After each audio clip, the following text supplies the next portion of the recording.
आप बताएं आपका जर्नी शुरू कहाँ से हुआ, like how you entered into this industry? उन्होंने सजेस्ट किया कि एक थिएटर का कोर्स है वो कर लो और कुछ नहीं होगा, तुम एटलीस्ट खुल जाओगी, उसमें बहुत सारी एक्सरसाइजेस होती हैं। तो मैंने वो कोर्स ज्वाइन किया और वो कर रही थी while I was in college. Chanakya नाम का प्ले था और उन्होंने कहा कि वो फीमेल लीड के लिए they are looking for a girl, तो तुम जाओ ऑडिशन दे दो। कुछ नहीं, वो कुछ मतलब यू नो। तो उनके साथ में मैंने कुछ स्टार बेस्ट सेलर वगैरह किया, तो उन्हें मेरा काम अच्छा लगा। तो जब उन्हें मर्डर में ज़रूरत थी फॉर दैट पर्टिकुलर कैरेक्टर, तो उन्होंने कॉल किया, कहा क्या कर रही है, आजा। तुम यहाँ जो कंकड़ गिनती रहती हो, मतलब पत्थर देखती रहती हो जमीन में खड्डे, उससे अच्छा थोड़ा ऊपर सर उठा के जियो थोड़ा लाइफ में। सो आई ओ अ लॉट टू। आप उनका नाम बताना चाहेंगे? आप मतलब अपने आप को किस तरह से आइडेंटिफाई करते हैं, किस चीज से ज्यादा आइडेंटिफाई करते हैं और आपकी फ्यूचर प्लान्स क्या हैं? Identify with all the aspects of my life, it is stand up comedy. तो I am really enjoying myself on stage and मैं होप करती हूँ कि मैं इसको अपनी जर्नी को और आगे बढ़ाऊँ। आप अगर अपनी प्रेफरेंस बताएं फिल्म टेलीविजन में? तो मुझे टेलीविजन करने में कभी मज़ा नहीं आया। 10-15 साल मैंने टेलीविजन किया, मुझे बिल्कुल मज़ा नहीं आता था। सुबह उठ के 14 घंटे आप सेट पे होते हो और हाँ, आपको फेम मिलता है, आपको लोग रिकग्नाइज करते हैं, सड़कों पे आपसे फोटोग्राफ लेना चाहते हैं, आपको जज भी करते हैं बहुत ज्यादा, क्योंकि ऐसा नहीं है कि सब फैंस होते हैं आपके। हाँ, right. You know, Ganesh Chaturthi को भी आप बहुत वेट करते हैं। हाँ, मैंने खूब मोदक खाए हैं, खूब मैंने दर्शन किए अलग अलग फ्रेंड्स के वहाँ जाके, और हमारी सोसाइटी में हम लोग खुद इस बार नहीं लेकर आए, लेकिन मतलब हाँ, मैंने खूब मिठाई खाई और खूब एंजॉय किया ये पूरा, एंड इट इज ब्यूटीफुल। नमस्कार दोस्तों, वेलकम टू यूथ क्वेक। ये जो पॉडकास्ट है, इसका सिंपल उद्देश्य है कि discipline is greater than motivation.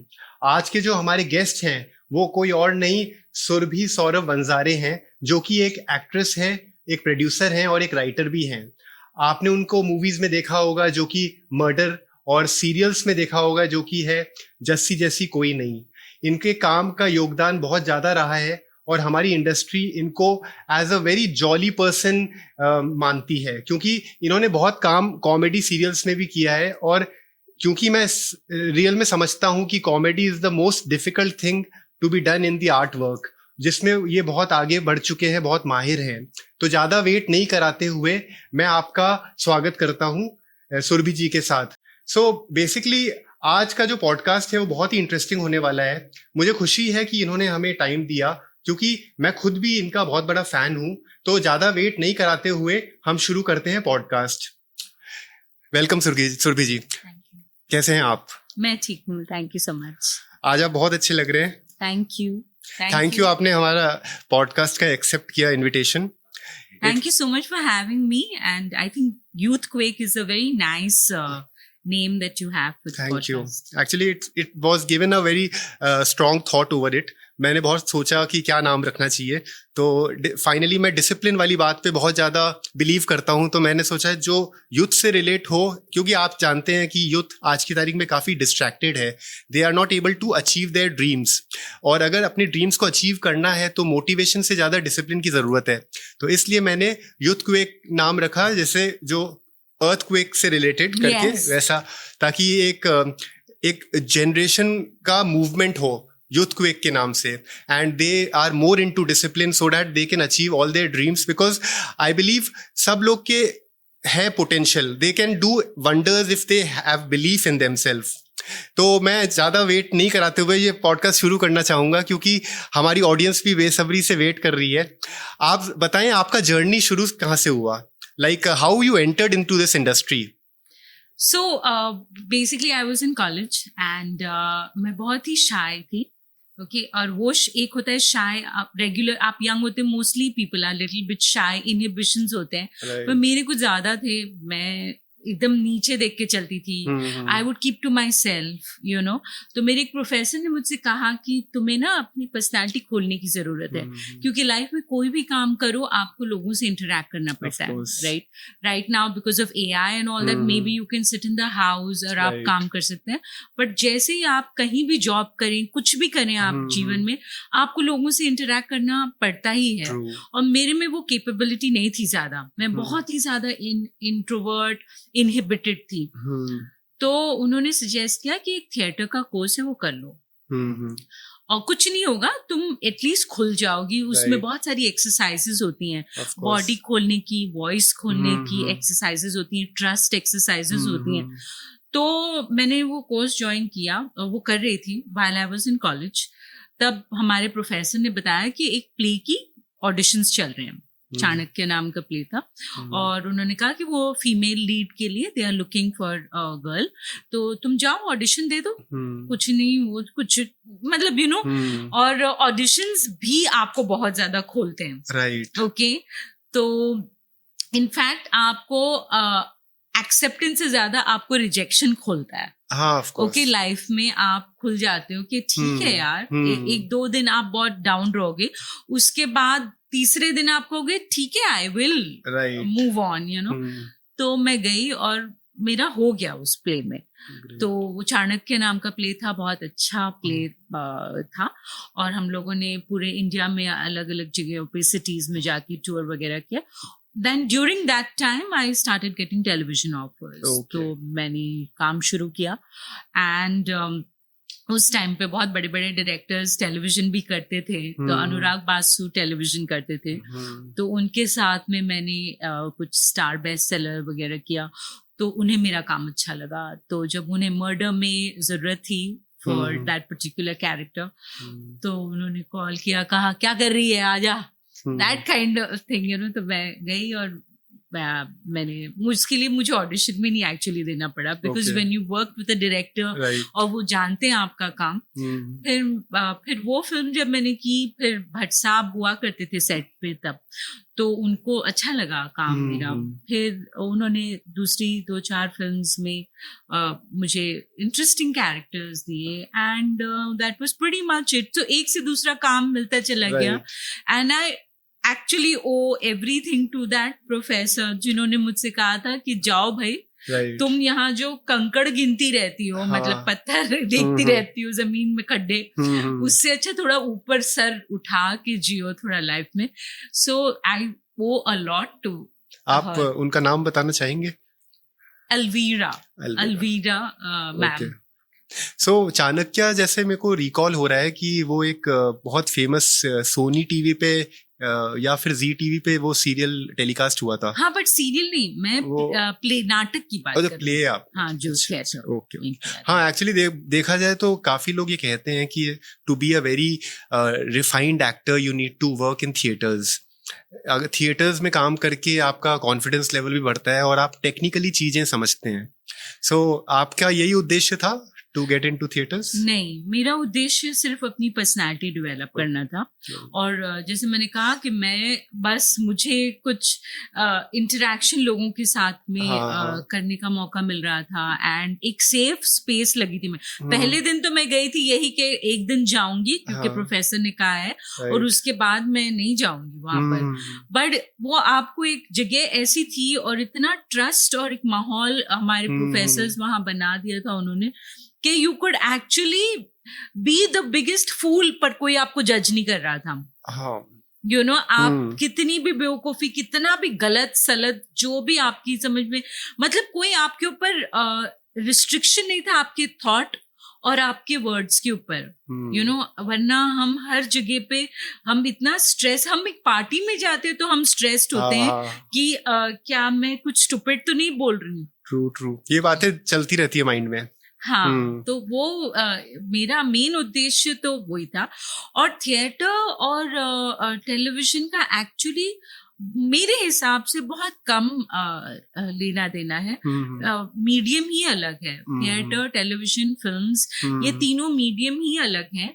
Television और फिल्म्स में आपकी गलतियां, आपका रीटेक्स होते हैं, आप पैम्पर्ड होते हैं, आपको बहुत ज्यादा केयर मिलता है, यू नो, बिकॉज आप लाइव ऑडियंस के सामने नहीं होते हैं, you know, you are around people, an entire unit of 100 people has gathered सिर्फ आपको सपोर्ट करने के लिए कि आप करेक्ट टेक दे दो, ओके, यू नो। और थिएटर में आप एक लाइव ऑडियंस के सामने होते हो, एंड आपने बहुत रिहर्सल की होती है, 3 महीने 4 महीने, बट उसके बाद you are on your own, आप और आपकी ऑडियंस। सो आपने जैसे बताया कि आपके जीवन में तो एक कोच आए और आप इतना टाइम काम कर चुके हैं, आपने इतनी लंबी जर्नी देख ली है, तो आप फ्यूचर जनरेशन के लिए क्या सजेस्ट करेंगे कि मान लो किसी को ऐसा कोई कोच नहीं मिले, क्योंकि ये होता है कि बहुत लोगों को वो इस चीज से वंचित रह जाते हैं कि उनको कोई गाइड मिले या कोच मिले, तो आप कैसे सजेस्ट करेंगे, क्या सजेस्ट करेंगे कि वो उनको किस तरीके से लाइफ को आगे बढ़ना चाहिए, भले ही उनको कोई कोच नहीं मिले, लेकिन वो जो भी अपने जीवन में करना चाहें वो लक्ष्य की वो प्राप्ति कर पाए? देखिए, life has become in a way much easier for the this generation because of Instagram. आपके अंदर बीच का जो Instagram and lot of other social media, जो बीच का जो मिडलमैन, आपको प्रोड्यूसर, डायरेक्टर, चैनल को इम्प्रेस करना पड़ता था ऑडिशंस दे दे के। यहाँ अगर आप में कोई टैलेंट है और आप में अगर पोटेंशियल है, and if you have your own Instagram और योर ओन यूट्यूब चैनल और आप वहाँ काम कर रहे हैं, और कितने लोग हैं who are doing very successful and good work, just because they are working on YouTube and Instagram and other social media. At the same time, life has become difficult as well because the competitiveness of everything, you know, is so much more because the youth feels left out very soon in life. There are 14-year-old 16-year-old people जिनको लगता है अरे बाप रे हमारी जिंदगी निकल गई, हमने कुछ नहीं किया है, क्योंकि वो जानते हैं ऐसे और 15-16-year-olds को जो कि जिनके you know millions of followers हैं और जो पूरी वर्ल्ड ट्रैवल कर रहे हैं और जो बहुत ज्यादा सक्सेसफुल हैं। तो आई वुड से कि किसी से अपने आप को कंपेयर मत करो, अपनी जर्नी को अपने हिसाब से समझो, और किसी से कुछ भी प्रूव करने की एक्चुअल में जरूरत नहीं है। मेन चीज है ये कि आपको अपने फाइनेंशियली आपको इंडिपेंडेंट होना चाहिए, चाहे आप you know whatever gender you are, but आपको फाइनेंशियली इंडिपेंडेंट होना है। इसके लिए आपको मेहनत करनी चाहिए, but I don't think you need to compare your worth with anyone else. Right. With due respect to what you said, मैं जो मेंशन करना चाहता हूँ वो एक बहुत गंभीर बात है जो कि आज की जनरेशन बहुत फेस करती ही है, क्योंकि it is related to self talk, कि आप डेली बेसिस पे अपने आप से किस तरह बात करते हैं। सो अगर आप पॉजिटिव बात करेंगे तो you will take your life positively, अगर आप नेगेटिव बात करते हैं तो नेगेटिवली ले जाएंगे।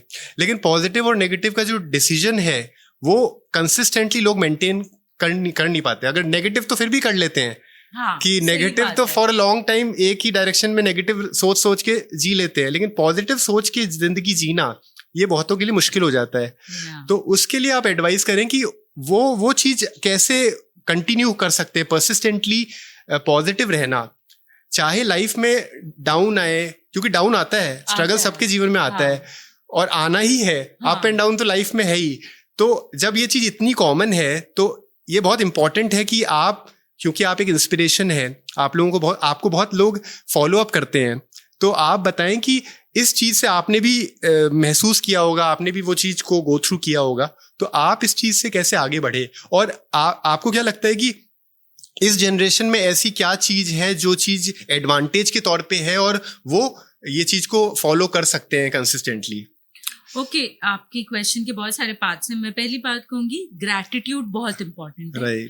आप सुबह उठते ही अगर ये ध्यान करते हो कि आपके पास क्या क्या नहीं है, right. तो उसकी लिस्ट भी बहुत लंबी है। True. लेकिन अगर आप ये ध्यान में रखते हैं कि या सोचते हैं उन चीजों के बारे में जो आपके पास आज है, right. चाहे वो आपका हेल्थ है, वेल्थ है, आपके मम्मी पापा हैं, जो भी चीजें आपके आस पास हैं, आपके ब्रेकफास्ट के लिए ब्रेड बटर है, आप अच्छी चाय पी रहे हैं, आप जो भी छोटी बड़ी चीजें जो भी आप उस वक्त अगर आप वो चीजों की एक लिस्ट बनाते हैं mental, you don't have to sit and write और एनीथिंग, और अगर वो यू नो ऑरा लेके, वो वाइब लेके आप उठते हो सुबह, वो एक बहुत बड़ा हेल्प है आपके लिए, ऑफ कोर्स। ओके। दूसरी चीज ये है कि आप क्या था आपका नेक्स्ट क्वेश्चन, कि वो चीज पॉजिटिवली उनको कंसिस्टेंटली कैसे ले जा सकते हैं? कंसिस्टेंटली यही है कि रोज सुबह अगर आप ये एक बना लेते हैं आप आपका सिस्टम, कि आपको रोज सुबह याद करना है ऐसी 5 चीजें जो you have to thank the world, या ग्रेटिट्यूड फॉर इट। सेकेंडली, जब नेगेटिव्स आते हैं ना, नेगेटिव से डरना नहीं है। ये बहुत ज्यादा हो गया है हर वक्त। क्या हम स्टूपिड है कि हम खुश रहेंगे हमेशा? हम क्या बेवकूफ है? कौन स्माइल करते रहते हैं या कौन हैप्पी रहते हैं कॉन्स्टेंटली? अगर आप डाउन फील कर रहे हो, आप फील करो ना। आप अपना पूरी तरह से उस वक्त डाउन फील करो, यू नो, आप घबराओ मत क्योंकि इंस्टाग्राम एंड सोशल मीडिया भरा हुआ है उछलते कूदते लोगों से। तो हमको ये लगता है कि अरे पूरी दुनिया उछल कूद रही है, स्माइल कर रही है, घूम रही है, और मैं यहाँ कोने में बैठी हूँ। तो आप बैठो, क्योंकि वो जो उछल कूद रहे हैं ना, वो भी बैठते हैं कोने में, वो भी डाउन फील करते हैं, वो भी they also cannot get out of bed. Right. You know, there are days when that everyone cannot get out of bed, cannot understand what to do with your life. So experience it. बाकी आज की generation I would say is very vocal about mental health issues, okay, जो I think my generation people would try to cover up. हम एक बहुत ही बुरी बात थी कि हम कैसे डिप्रेशन के बारे में बात करिए, अरे नहीं, और डिप्रेशन तो बेस लेवल है, उसके ऊपर कई सारी ऐसी मेंटल हेल्थ की प्रॉब्लम्स है जो कि हम एक्सेप्ट भी नहीं करते थे, हमें पता भी नहीं था उन चीजों के बारे में, डिप्रेशन, एंजाइटी, ये चीजें। But on the negative side of it is कि इन चीजों को अब बहुत ज्यादा बड़ा बना दिया जा रहा है कि you know, now I am not a psychologist and I am not anybody to guide anybody, but I would say ki just deal with things in a normal way. Acceptance of self is very, very important. True. You know, and just remember that you are a thing of beauty and you have been put in this world. You are beautiful, यार। आप जो हैं, आप कमाल हैं। Actually ये जो बात आपने कही है, ये काफी यूथ को इंस्पायर करेगा, इन चीजों को बहुत एज अ वैल्यूएबल लेसन वो लेंगे। और एक चीज मैंने महसूस करी है कि कहीं ना कहीं हम वैलिडेशन ढूंढते हैं। हमें चाहिए कि अगर हमने कोई छोटी सी चीज भी करी तो सामने वाला उसको अप्रिशिएट करे, और अगर वो नहीं करेगा तो फिर हमें लगता है कि we are not worth doing anything in future. So और ये चीज अगर वो रेगुलरली होती रहती है तो वो एक सर्कल बन जाता है, और फिर उससे वो बाहर निकल नहीं पाते हैं लोग। तो वैलिडेशन की जरूरत नहीं है, आई बिलीव। आपको तो है, मैं सीख करती हूँ वैलिडेशन हर चीज में। मैं तो अभी राइट नाउ मैं as a stand up comedian काम करती हूँ। मैं तो मेरी तो लाइफ ही ये है कि मैं बोलूं कुछ और कोई हंसे। There is nothing wrong in seeking validation, but आप चीजों को कितनी वैल्यू देते हैं। You know, like as a stand up comedian I tell you, मैं जोक बहुत बढ़िया ओके चल रहा है, मेरा जोक बहुत अच्छा चल रहा है, ओके 6 शोज में बहुत अच्छा चला मेरा जोक। 7th शो में वो जोक पे कोई नहीं हंसा, ओके। अब मुझे कितनी देर उस चीज को लेके डाउन फील करना है? You know, the thing is वो वैलिडेशन तो हमें चाहिए। We are social beings, human beings require each others validation, you know. आपने कहा आप अच्छी लग रही, मुझे अच्छा लगा ये कह के। मैंने कहा आपका यूथ को एक बहुत ही अच्छा टाइटल है and it's a great effort, आपको भी अच्छा ही लगा होगा। तो आई एम सेइंग वैलिडेशन है, पर आप उसके ऊपर कितना डिपेंडेंट होके पूरी जिंदगी का उसको फाउंडेशन मत बनाओ। ट्रू। एक्चुअली मैं भी इसी लाइन में सोच रहा था। और जो बात आप कह रहे हैं वही मैं भी वही मानता हूँ कि ऑब्वियसली एक बार तो अप्रिसिएशन चाहिए ही, लेकिन उस चीज को जीवन का आधार नहीं बनाए। अगर कोई नेगेटिव रिस्पॉन्स आ गया तो ऐसा नहीं होना चाहिए कि लाइफ वहीं खत्म हो जाए।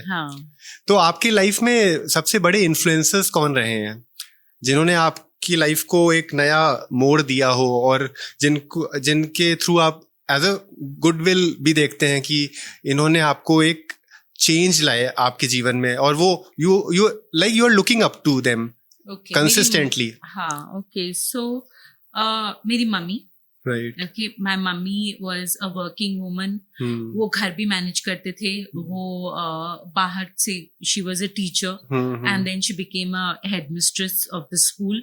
तो she was managing kids, she was managing her office. वो मम्मी बहुत बड़ी influencer, professor Alvira, you know, help me.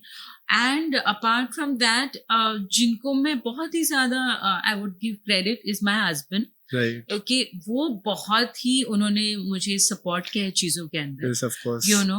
And specially like एक कंप्लीटली नई journey, bizarre stand up comedy suddenly उठ के करना, यू नो. तो उन्होंने कहा कि ठीक है, करो यार, क्या फर्क पड़ता है. यस, हाँ, अगर, और जब कोई आपसे कहता है ना कि क्या फर्क पड़ता है, अगर नहीं हुआ तो ठीक है. राइट, वो अपने आप में आपसे प्रेशर हटा देते कि ओके, मुझे कुछ करके दिखाना है. ट्रू, ऐसा कुछ नहीं है, मैं कर रही हूँ, मुझे करना है, मुझे बहुत, आई वांट टू डू. मतलब अभी जाकिर खान ने मैडिसन स्क्वायर गार्डन में परफॉर्म किया है, सच अ बिग शो. मुझे भी बड़े बड़े शोज करने, not Madison Square Garden, but I want to do big shows and everything. But the thing is, मेरे ऊपर वो प्रेशर से नहीं मैं जी रही हूँ कि ओ ये करके दिखाना है. So I would say these people have been a great influence and a great this. बाकी तो हर वक्त जब आप किसी की इंस्पायरिंग स्टोरी सुनते हो ऑन सोशल मीडिया, स्पेशली आजकल बहुत सुनने मिलती है इंस्पायरिंग स्टोरीज, तो ऑब्वियसली उन सबसे आप इंस्पायर होते हो थोड़ा थोड़ा, यू नो.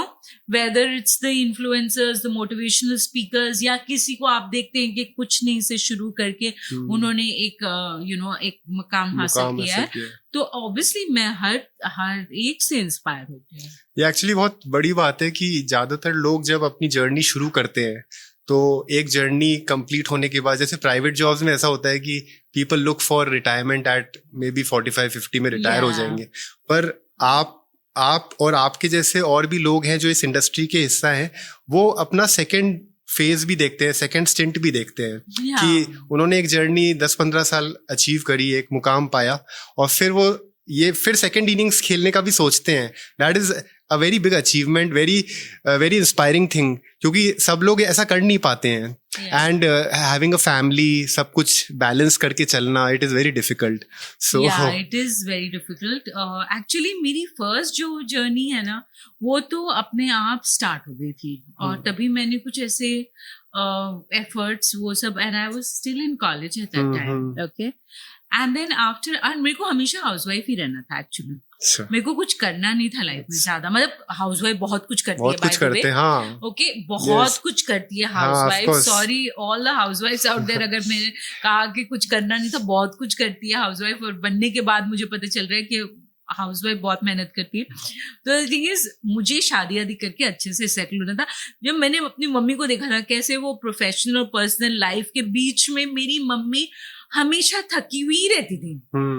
मुझे वो नहीं चाहिए था, मुझे आराम की जिंदगी चाहिए थी, ठीक है. तो मतलब टेलीविजन का काम मैंने शादी के बाद छोड़ दिया था.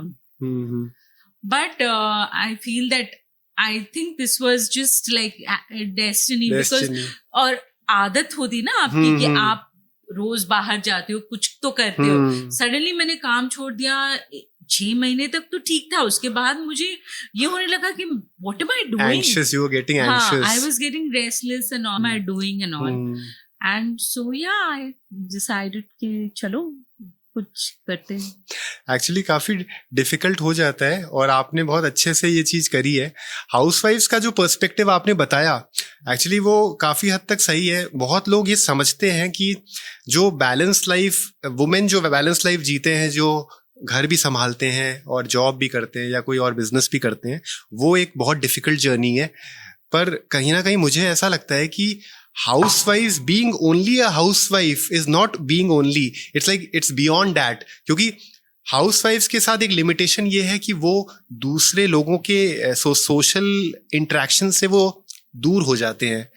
जैसे एक पर्सन, एक फीमेल एम्प्लॉई या एक फीमेल एंटरप्रेन्योर जब किसी भी प्रोफेशन में जाते हैं, तो उनके पास लोग होते हैं बात करने को, इंटरेक्ट करने को, so they can share their whatever they are feeling and all.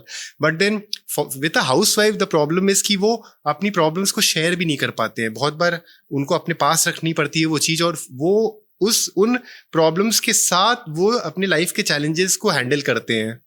So that is a very strong perspective from a housewife thing, because I believe लोग एक परसेप्शन बना के चल रहे हैं बहुत टाइम से कि इवन द लैंग्वेज जो बात होती है, पढ़े लिखे लोग, इस जनरेशन के लोग तो फिर भी समझते हैं, they know what to speak, how to behave with your wife, with your partner. लेकिन पुराने ज़माने में बहुत टाइम तक विथ वुमेन ऐसा हुआ है कि the language problem has always been there, कि उनको इस तरह से बताया जाता था कि they are doing nothing, if they are a housewife they are doing nothing. लेकिन उनके कॉन्ट्रीब्यूशन को इतना समझा नहीं जाता था. पर आई बिलीव जब आप जैसे लोग मंच पे आते हैं, बताते हैं सारी स्टोरीज, तो लोगों का ये परसेप्शन चेंज भी होगा. आपने अपनी जर्नी के बारे में बताया, स्टोरीज के बारे में बताया, जो बहुत इंटरेस्टिंग है और हमारे ऑडियंस को आई एम श्योर बहुत पसंद भी आ रहा है. तो आप ये बताएं कि जीवन का टर्निंग मोमेंट क्या रहा, कि कहाँ से आपकी लाइफ एकदम चेंज हुई जब आपको लगा कि अब चीज़ें ट्रैक पे आ रही है, पॉजिटिव हो रहा है. मुझे by and large, by God's grace, मुझे हमेशा लगा है कि मेरी लाइफ 85% पॉजिटिव ही रही है एक्चुअली. ग्रेट. ओके, बिकॉज मैंने जिंदगी में बहुत ज्यादा मस्ती की है. और प्रोफेशनल लाइफ ही मेरी जिंदगी का ये नहीं था, you know. Professional life was not the only defining factor of my life. मैंने पर्सनल लाइफ में सोशली मेरे फ्रेंड्स, जो मेरे अभी हस्बैंड है वो मेरे बॉयफ्रेंड, जब हम थे, हम लोग डेटिंग फेज में थे, पार्टीज और मस्ती, और हमने बहुत ज्यादा इंजॉय किया है अपनी लाइफ को. एंड मैंने सारा कुछ ऐसे नहीं डाल के रखा है कि प्रोफेशनली ये सब नहीं हुआ, टिक 1 टिक 2 टिक 3 तो I will be like it is the end of the world for me. तो I have actually enjoyed my life. There is no particular turning point as such, though I would say कि I am living my best life right now. Great. Okay, एक तो मेरे ऊपर पैसे कमाने का कोई स्ट्रेस नहीं. मैं कमाऊं तो बहुत अच्छा, नहीं कमाऊं तो it's okay. That is what I would say my husband is very nice in that way. And also कि आज जो मैं स्टैंड अप कर रही हूँ ना, it is literally the best life that I'm leading right now, you know. जो भी कॉन्फ्लिक्ट दिन भर में होती है, ओके, उसको कॉन्फ्लिक्ट की तरह न देखते हुए मैं ये देखती हूँ कि कैसे मैं इसको एक सेट बनाऊं और उस कॉन्फ्लिक्ट को मटेरियल बना के I use it as my stand-up material and I put it on stage and I laugh about it so that if there is anybody in this world who is going through a similar thing, they will connect to it. Maybe, they will enjoy it. Maybe at that moment, agar if somebody else is going through the same thing, तो उनके लिए वो moment थोड़ा सा light हो जाएगा. कि हम हर चीज को जितना heavily लेते हैं, हो सकता है वो मेरी बात सुन के, मेरा जोक सुन के, उनके लिए वो मोमेंट थोड़ा सा हल्का फुल्का हो जाएगा. तो मेरा इस वक्त जो मैं स्टैंड अप कर रही हूँ, वो मैं बात करती हूँ अपने, I live in a joint family. तो जॉइंट फैमिली के डायनेमिक्स होते हैं. आप as a daughter in law सिर्फ एक वाइफ नहीं होते हो, आप डॉटर इन लॉ भी होते हो, आप सिस्टर इन लॉ भी हो. तो when you come into the house और ऑलरेडी एक 12-13 लोगों की एक जॉइंट फैमिली है, उसमें आप आए हो बाहर से, तो उसका एक अपना एक डायनेमिक्स होता है. इट्स वेरी डिफिकल्ट, तो मेरा stand up is a lot about that, and I feel that I must be the only female comedian who talks about in India, who is talking about this thing, joint family system. Right. और उसके मजे भी हैं और उसकी जो tensions हैं, stresses हैं, वो भी हैं. तो I would say कि right now मैं सबसे ज्यादा enjoy कर रही हूँ life. So अभी जैसे आपने बताया कि आप कॉमेडी को लेके बहुत ज्यादा सीरियस है हाँ। और कॉमेडी आप सबसे ज्यादा एंजॉय कर रहे हैं, तो हाँ। अगर आप अपनी लाइफ को रिवर्स करना चाहें हाँ। कि 15-20 साल बैक में जाके कुछ हाँ। चेंज करना चाहें, हाँ। तो आप क्या चेंज करना चाहेंगे? मैं क्या चेंज करना चाहूंगी? कुछ नहीं, एक्चुअली कुछ नहीं। उस ऐसा नहीं कि 15-20 साल पहले मैं कॉमेडी कर सकती हाँ, थी, हाँ, नहीं, क्योंकि अच्छा। उस समय जो हुआ उस समय बहुत सही था। वो जो हुआ उस समय, अब आज मेरे पास इतने एक्सपीरियंसेस हैं, मेरी रिचनेस है ऑफ एक्सपीरियंस, जो मैं स्टेज पे लाने की कोशिश कर रही हूँ और जो मैं एज जोक्स प्रेजेंट कर रही हूँ। लेकिन उस समय जब मैं टेलीविजन कर रही थी, या 15-20 साल पहले जो मैं थी, वो उस वक्त के लिए वो ठीक था। Right, so basically it's a process, और इस प्रोसेस को एंजॉय करना चाहिए, एंड इवन दी वल्नरेबिलिटीज को भी एंजॉय करना चाहिए। लाइफ में जो भी प्रॉब्लम्स आ रही हैं उसको एम्ब्रेस करना चाहिए।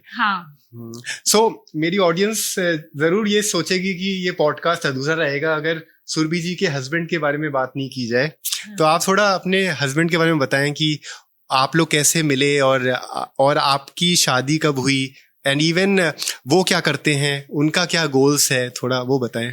तो उनका नाम सौरभ बंजारा है और वो डायरेक्टर हैं, और हम लोग उस तरह से मिले थे क्योंकि वो एक चैनल हेड थे, और हम एक शो के सेट पे मिले थे, and we started dating and all, and he is a director and he is also been in the corporate world. वो ZEE5 हेड किया करते थे movies, right, ZEE5 movies head किया करते थे। अभी ही is writing his own film script, और बहुत ही adventurous, and actually touchwood I found my soulmate kind of thing, क्योंकि हम दोनों ही थोड़े से वाइल्ड न होते हुए, हम थोड़े वाइल्ड भी हैं और थोड़े कंजर्वेटिव भी हैं। वो एक, ये हम पूरे हिप्पी भी नहीं है और हम पूरे ही मतलब क्या कहेंगे, कॉम्बिनेशन, लाइक अ कॉम्बिनेशन। हाँ, हम पूरे हिप्पी नहीं है, एट द सेम टाइम हम पूरे फैमिली पीपल भी नहीं है। हम थोड़े से दोनों काफी क्रेजी नहीं कहूंगी, बट हम दोनों सिमिलर हैं। तो वो मुझे बहुत स्पेस देते हैं, मेंटल स्पेस, मतलब सिर्फ ये नहीं कि फिजिकल, हम मेंटल स्पेस देते हैं एक दूसरे को। इमोशनली, हाँ, इमोशनली भी वो मुझे काफी स्पेस देते हैं, और it's a nice mutual bonding हमारी अच्छी है। There is support, he supports me, I support him. हम दोनों एक दूसरे को जज नहीं करते, ज्यादा जज करते ऑब्वियसली, दैट्स, वो तो नेचुरल है, बट उतने टाइम के लिए अगर मुझे लगता है उन्होंने कुछ गलत किया तो मैं बोलती हूँ, उसके बाद उनको एक्सेप्ट करना है नहीं करना है, that's up to him. Similarly he is the same with me, so we are little bit like friends, like roommates, like जैसे वो पिक्चर आई थी शाहरुख खान की जिसमें उन्होंने कहा था कि प्यार दोस्ती है, so it's like a friendship in the marriage, in the relationship, that matters a lot of friendship. Yes. So आप अगर वैसे ओवरऑल बताएं कि फ्यूचर प्लान्स क्या हैं आपके, कि आपने कॉमेडी भी में अपना हाथ आजमाया है और बहुत अच्छा कर रहे हैं आप, एंड इवन एक्टिंग, और अगर मैं आपका परिचय वैसे दूं तो आप एक राइटर भी हैं, हाँ, और एक्टिंग तो आप कर ही रहे हैं, तो आप मतलब अपने आप को किस तरह से आइडेंटिफाई करते हैं, किस चीज से ज्यादा आइडेंटिफाई करते हैं, और आपकी फ्यूचर प्लान्स क्या हैं? फिलहाल I am identifying most that I identify with of all the aspects of my life. It is stand-up comedy. So I'm really enjoying myself on stage, and मैं hope करती हूँ कि मैं इसको, अपनी जर्नी को और आगे बढ़ाऊं। बाकी मेरे फ्यूचर प्लान्स कुछ नहीं, मैंने जिंदगी में कभी फ्यूचर प्लान्स बनाए नहीं। ओके, मैंने नहीं बनाए प्लान्स, because I know कि if you want to make the gods laugh, tell them about your future plans. So there are no future plans, but I just hope that एक तो I want to travel the whole world. मैंने कुछ दुनिया देखी है, अभी बहुत देखनी बाकी है। तो हम जब ट्रैवल करते हैं तो हम लोग क्या करते हैं कि हम लोग ऐसे फटाफट वाली जो आइटिनरी लोग करते हैं ना, वैसा नहीं करते हैं।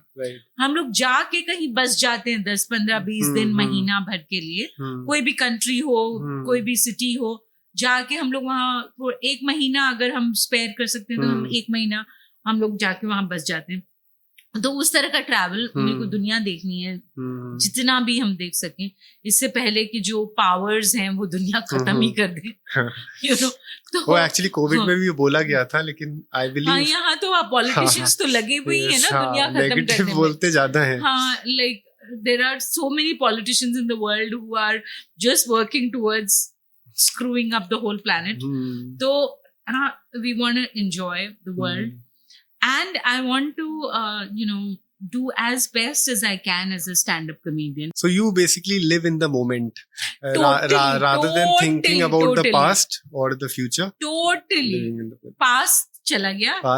हाँ, ये क्लीशेज है, बट ये सच क्लीशेज है। पास्ट तो चला गया, उसका कुछ नहीं कर सकते। फ्यूचर आएगा नहीं, कुछ पता नहीं है। तो आज जो है, ये वक्त जो है, बेस्ट है। वैसे भी हमारी जनरेशन को ये जो मंत्रा है, जो थॉट है, ये बहुत मायने रखेगा, क्योंकि living in the present is becoming challenging for people. या तो वो अतीत में जीते हैं, या फिर वो भविष्य के बारे में सोचते रहते हैं, और आज का जीवन जीना भूल जाते हैं। So your words will definitely help them. I hope so. Right. So, which is your dream destination? Like, you just told me कि you want to travel the world. Yeah. लेकिन एक जगह जो आप जाना चाहते हैं बहुत टाइम से, अभी तक गए नहीं। बहुत सारी जगहें ऐसी हैं। तो मैं जापान जाना चाहती हूँ, वो चेरी ब्लॉसम्स देखना चाहती हूँ। मैं भूटान ऑलरेडी जा चुकी हूँ, लेकिन मैं भूटान में जाके, हम लोग 1 महीने के लिए गए थे, मेरा बस चले तो मैं भूटान 4 महीने के लिए चली जाऊँ। लद्दाख हम गए थे, पर और जाना चाहूंगी मैं यूके में मेरे हस्बैंड की बहुत सारी फैमिली है वहाँ पे, तो लंदन में बहुत टाइम मैंने स्पेंड किया है। लेकिन मुझे यूके के अंदर अंदर जो छोटे छोटे शहर हैं, वहां जाके एक छोटे से, जैसे इंग्लिश फिल्मों से इंस्पायर होके, मेरे को एक छोटे से गांव टाइप जगह में जाके वहां बस जाना है 2-3 महीने, 6 महीने के लिए। तो ऐसी बहुत सारी जगहें हैं। प्राग में जाना चाहती हूँ। एक शो है जो मेरा फेवरेट हुआ करता था टेलीविजन पर, इंग्लिश शो, तो वहाँ न्यूयॉर्क के बारे में बहुत ज्यादा है, तो मैं न्यूयॉर्क में रहना चाहती हूँ, कुछ वक्त वहाँ स्पेंड करना चाहती हूँ। और बहुत श्रीलंका जाना है मुझे। बहुत सारी जगह अभी बाकी है देखने के लिए। Yeah, of course. वियतनाम में गई हूँ, मैं इटली जा चुकी हूँ, तो इन जगहों पे वापस जाऊंगी मैं। पहाड़ों में मेरे को ले जाओ, कहीं भी ठंडी जगहों पे, पहाड़ों में। वैसे तो भारत भी बहुत खूबसूरत है। अगर पूरा भारत घूम ले तो वो भी बहुत बड़ी बात है, सब घूम नहीं पाते। बहुत इंडिया में बहुत अच्छी जगह है। बट प्रॉब्लम ये है ना, इंडिया में जैसे हम लोग निकल जाया करते थे पहले, बहुत ज्यादा इंडिया घूमा है मैंने, लेकिन अभी क्या है कि अनप्लान्ड डेवलपमेंट, या I think it is unplanned development, उस वजह से मॉनसून बहुत डेंजरस हो गया है इंडिया में घूमने के लिए। वरना मॉनसून में पहाड़ों में it is beautiful, you know, but अब लैंडस्लाइड्स इतने ज्यादा होने लगे हैं, and it is become so dangerous, very unpredictable now. हाँ, नॉर्थ ईस्ट ऑफ कोर्स मेरे बकेट लिस्ट में है। इवन फ्लाइट्स में जाना is like now people are worried कि फ्लाइट में जाना चाहिए या नहीं, बिकॉज इंसिडेंट हर तरह के सुनने में आ जाते हैं। Like मतलब you can't say anything about like you can't predict anything. पहले वो तो you can't predict कि बाथरूम में आप गए और आपका पैर फिसला और कुछ हो गया, वो तो you can't predict anything. But flights तो लेनी ही पड़ेंगी आपको, कहीं ट्रैवल करना है तो लोग ले ही रहे हैं। क्योंकि सुरभि जी, काफी लोग जब बात करते हैं, पहले ऐसी बातें नहीं होती थी, जैसे while traveling, अभी जैसे मैं भी ट्रैवल कर रहा था, तो मैंने जो लोगों के पैसेंजर्स जो थे, वो जिस तरह की बातें कर रहे थे, वो तो इस तरह ही बात कर रहे थे कि दे हैव अ फियर, और ओल्ड एज वाले भी फियर कर रहे हैं, यंग भी कर रहे हैं, ये सरप्राइजिंग है, क्योंकि they have a very strong long life, what is important कि आप लाइफ को ब्यूटीफुल तो समझो, that is at times missing. No, it was a very big calamity which happened in Ahmedabad. वो बहुत बड़ी चीज थी. एक्चुअली. और also क्या हुआ कि हमने लाइव देख लिया वो टेलीविजन पे. हर चीज एक रिपोर्ट करना वो अलग चीज है, और एक्चुअली आप लाइव चीज देख रहे हो होते हुए. तो it is something that was a very unfortunate incident जो वो एक फोबिया रह जाता है. हाँ, तो वो एक फोबिया तो है, लेकिन लोग ट्रैवल कर ही रहे हैं. एंड क्योंकि वो तो जो डिस्टेंस वाला है वो तो फ्लाइट से ही मूव हो सकता है, तो उसको और कोई ऑप्शन ही नहीं है. हाँ, वो तो कोई ऑप्शन नहीं है. तो आप अगर अपनी प्रेफरेंस बताएं फिल्म टेलीविजन में, अब तो आपने बता दिया जैसे कि कॉमेडी आपका रहा है, लेकिन कॉमेडी में आप अब एंटर किए हैं, लेकिन इससे पहले तक आपकी प्रेफरेंस, ऐसी कोई प्रेफरेंस रही है कि आप इसमें ही जीवन को आगे बढ़ाना चाहते हैं? You want to be successful only in this industry, like film industry और सीरियल्स, ऐसा आपके माइंड में था कॉमेडी में आने से पहले? सच बोलिए हमारे. हाँ, बिकॉज इट इज लाइक हम तो यूथ क्वेक के साथ आए हैं, हम चाहते हैं कि एवरीथिंग इज ऑनेस्ट. तो मुझे टेलीविजन करने में कभी मजा नहीं आया. ओके. कभी नहीं. और मैंने बहुत टाइम तक किया. 10-15 साल मैंने टेलीविजन किया. मुझे बिल्कुल मजा नहीं आता था. सुबह उठ के 14 घंटे आप सेट पे होते हो, और हाँ, आपको फेम मिलता है, आपको लोग रिकॉग्नाइज करते हैं, सड़कों पे आपसे फोटोग्राफ लेना चाहते हैं, आपको जज भी करते हैं बहुत ज्यादा, क्योंकि ऐसा नहीं कि सब फैंस होते हैं आपके. हाँ, right. यू नो, ट्रोल्स करते हैं. ये तो बिना मेकअप के ऐसी लगती है, ओ ये तो है, ये तो इससे अच्छी तो मेरी बहन लगती है या मेरी बेटी लगती है, यू नो. तो अनकाइंड भी होते हैं और काइंड भी बहुत होते हैं. अनकाइंड तो बहुत कम होते हैं, काइंड बहुत होते हैं. लेकिन the thing is, you know, फिर वो शो बंद हो जाता है, और फिर से आप ऑडिशंस देने लगते हो, फिर से आप अपना स्ट्रगल स्टार्ट करते हो, फिर आप कुछ करते हो, फिर आप जाते हो 14 घंटे काम करते हो, पैसे बहुत मिलते हैं, फेम मिलता है, लेकिन आपके एंड ऑफ द डे उसमें मेरा क्या है? आज जो भी मैं कर रही हूँ, जो वर्ड्स हैं, थॉट्स हैं, और जो भी चीजें हैं, ये सब मेरी हैं. चाहे 4 लोग देख रहे हैं, 40 लोग देख रहे हैं, होपफुली 4000 लोग देखेंगे, 40,000 लोग देखेंगे, लेकिन जो लोग देखते हैं, एक एक शब्द जो अब मैं बोलती हूँ वो मेरे दिल से निकल कर आ रहे हैं. तो आप बन पड़े ना, आप अपने लिए काम करो. अगर आपका फाइनेंसेस अलाउ करते हैं, अगर आप खुद कुछ क्रिएट करो, छोटा बड़ा जो भी है, आप थोड़ा बहुत कमा लो उससे, जितना आप कमाना चाहते हो, और आप अगर अपने लिए काम करो, जो कि मैं आजकल के जो young, even not even young people who are using YouTube and other social media to make a life, whether they are podcasters, whether they are influencers, whether they whatever genre में, वो जो है आपकी जो अपनी खुद की प्रॉपर्टी है, जो आपसे कोई नहीं छीन सकता. आपकी आइडेंटिटी, यू नो. कल अगर आपका अनबन हो गई टेलीविजन में, आपने डायरेक्टर को कुछ बोल दिया, राइटर को, प्रोड्यूसर को कुछ बोल दिया, ओहो इसका ट्रैक ही काट दो, ये बहुत डिफिकल्ट है, ये ब्ला ब्ला. मेरे को बिल्कुल नहीं पसंद था टीवी करना. As an actor I never I enjoyed the money, I enjoyed the fame, but I never enjoyed television as an actor. Okay, so I would say कि अभी जो मैं कर रही हूँ बेस्ट है. वैसे भी जो चीज हम दिल से चाहते हैं, पैशन है, उसमें कोई स्ट्रेस नहीं आता. जो काम नहीं लगता. जो वो काम नहीं लगता. डेली बेसिस पे हम जब जाते हैं तो हमें ऐसा लगता है कि हम अपनी लाइफ को जी रहे हैं. Exactly. So that is better. और आपका कहना सही है कि ऐसी चीज लंबे समय तक मत करो जो आपको सैचुरेटेड बना दे, and you don't have any hope beyond that. क्योंकि ऐसा होता है कि एक लंबे समय तक कोई चीज अपन कर रहे हैं जो अपने को पसंद नहीं है, वो कहीं ना कहीं अपने माइंड को सैचुरेट करता है. और अपन फिर वो ड्रीम्स देखना भूल जाते हैं जिनके लिए अपन बने हैं, या फिर यूनिवर्स जो चाहते हैं. आप जो करना चाहते हैं, आपको वो, अगर आप दोनों चीजें बैलेंस कर सकते हैं ना, तो बेस्ट है. Right. एक चीज अगर आप आपको जो आपको चीज पसंद नहीं है पसंद नहीं है पर उससे पैसे आ रहे हैं, हाँ, और आपको जो चीज पसंद है right. उससे इमीडिएटली आपको पैसे नहीं आ रहे, तो सेकंड साइड हसल जिसे कहते हैं, आप वो करते रहिए. एक दिन your side hustle which is your passion will become your main thing, you know. So that's what I feel. हर किसी की अपनी जर्नी होती है. We can not. तो सुरभि जी, जैसे इस इंडस्ट्री के बारे में ऐसी क्या मिथ है, या फिर एक्टर्स के बारे में, एक्टर्स की लाइफ के बारे में ऐसी क्या मिथ है जो आप इस पॉडकास्ट के दौरान क्लियर करना चाहेंगे? क्योंकि आपने बताया ट्रोलिंग भी बहुत होती है, लोग मिसअंडरस्टैंड बहुत करते हैं, तो ऐसी कोई चीज जो आपने आज तक नहीं बताई हो या आप बताना चाहते हैं तो आप जरूर बताएं कि क्या मिसकंसेप्शन है आप लोगों की लाइफ के बारे में या फिर आपकी इस इंडस्ट्री के बारे में, कि ये एक बहुत ही ग्लैमरस इंडस्ट्री है ऐसा लोग सोचते हैं.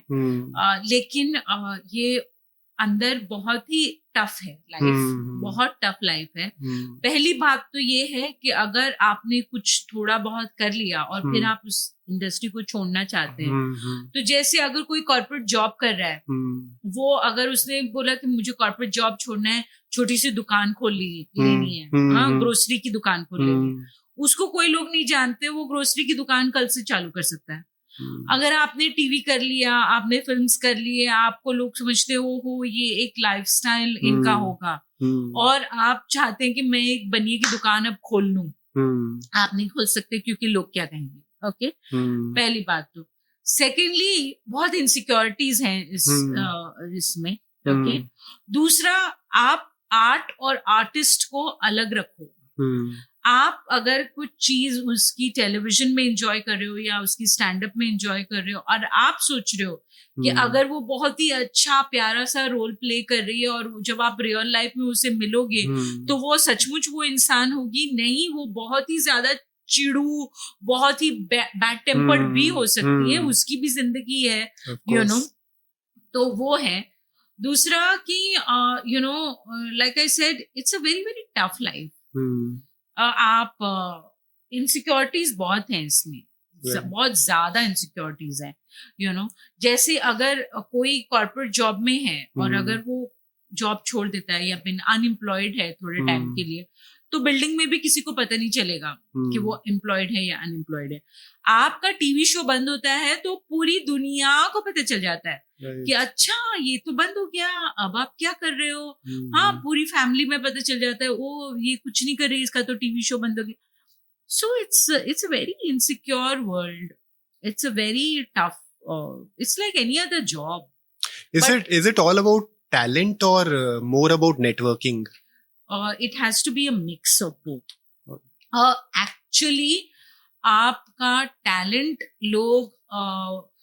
आपका टैलेंट अगर थोड़ा कम भी है ना, और अगर आप एज अ पीपल्स पर्सन हो, और आप अगर अच्छे से नेटवर्किंग कर लेते हो लोगों से. नेटवर्किंग का मतलब क्या होता है? नेटवर्किंग, अब ये शब्द है, एक्चुअली नेटवर्किंग की यही है कि जिनसे भी आप मिलते हो ना, उनसे अगर आप ऑनेस्ट, प्यार से मिलो, एक हम्बल वे में मिलो, और उनसे आप एक रैपो बना लो, तो कल अगर आपका टैलेंट थोड़ा 19-20 भी है, वो सब मिलके आपको हेल्प करके कहीं पहुंचा देंगे. Of course. You know. तो डेफिनेटली आई वुड से कि आप लोगों से किस तरह से बात करते हैं, कितना प्यार से, कितना रिस्पेक्ट से मिलते हैं, अपने शुरुआत में ही नहीं, जब कहीं पहुंच जाते हैं, हाँ, उसके बाद भी. राइट, क्योंकि ऐसा नहीं है कि पहुंचने के बाद आपने वहीं रहना है. वो it is a circular thing. Right. तो आप अगर एक अच्छे इंसान हैं और आप लोगों से अच्छे से मिलते हैं, I think that networking is very very important. I believe आप तो इस बात को ज्यादा टेस्टिफाई भी करते हैं. जैसे आपने बताया कि आप अपने प्रोफेसर को आज भी याद करते हैं, हाँ, कि उन्होंने आपको एक मार्गदर्शन दिया जिसकी वजह से आप यहाँ तक पहुंचे. वरना लोग सक्सेस पाके या फिर एक मुकाम तक पहुंच के पुरानी चीजें भूलने लग जाते हैं. But then you still have a lot of acceptance and lot of like you get strength from the fact कि उन्होंने आपकी हेल्प करी. सो आपका जीवन में कोई ऐसा लाफिंग मोमेंट, फनी मोमेंट आया है कि यू और may be any embarrassing moment जो आपके करियर में या जो आप शेयर करना चाहें? करियर में embarrassing moment, As in actually while मेरे performing, रोज ही एम्बैरेसिंग मोमेंट होते हैं मेरे. anything which you still recall and laugh about? Recall and laugh about, अभी बिल्कुल ऐसे कुछ याद नहीं आ रहा है, बिकॉज ऐसा नहीं है कि मेरा कोई ऐसा आइकॉनिक एम्बैरेसिंग मोमेंट रहा होगा, पर मेरे पूरे दिन में 50 एम्बैरेसिंग मोमेंट्स मेरे साथ होते हैं, क्योंकि मैं सोचती बाद में हूँ, करती पहले वो चीज. तो मैं बहुत सारे मेरे एम्बैरेसिंग मोमेंट्स होते हैं. और अब तो मुझे इसलिए भी याद नहीं आ रहा है क्योंकि स्टैंड अप में पहले 2 साल तो मैं सिर्फ एम्बैरेस होने के लिए स्टेज पे चढ़ रही थी, सिर्फ एम्बैरेसमेंट मिल रहा था मुझे. मैं लिख के, चैलेंजिंग, हाँ, very very like brave thing to do. या मैं लिख के लेकर आती थी और मैं स्टेज पर चढ़ती थी और लोग मुझे ऐसी वेकेंट आइज से देखते थे कि भाई कब खत्म होगा ये, कब उतरेगी. तो उसके बाद वो जो first 1.5 year was like that only, you know, and it is the best teaching learning moment, right. You know, comedy is very difficult. हाँ, वो embarrassment मैं जी गई हूँ, you know. तो अब मेरे लिए